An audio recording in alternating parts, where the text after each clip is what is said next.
At ngayon magluluto naman tayo ng fried chicken. Pambahay lang to, lunch lang namin talaga to. Pero kapag kapantinda ko, nilalagyan ko siya ng harina. Pero yung brining session niya ay same lang, pambahay, pantinda, same lang ang nilalagay ko. Magpipiga na tayo ngayon ng kalamansi at magagayat na tayo ng bawang at magtatatad na tayo ng manok.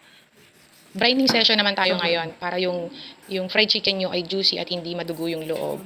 So, kailangan natin mag-brine. So, ready na natin yung bawang, asin, ginisa mix, paminta, at saka tansyameter na lang ako ng water. Tapos, i-fridge natin siya overnight or at least 5 hours.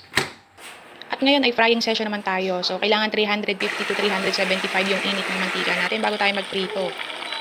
Ayan. So, hindi ako naglalagay ng harina kapag pambahay lang to kasi ayaw ng anak ko na may harina. Ayan, luto na. Tiki man time na. Ayan, kung makikita nyo, juicy siya. Diba?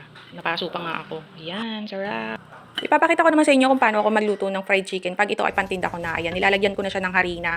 So, harina, itlog na may tubig na malamig at saka harina bago ko ipiprito sa mainit na na kawali. So, yan ang itsura niya, o diba? At yung ingredients ay ilalagay ko na lang sa comment section. Thank you!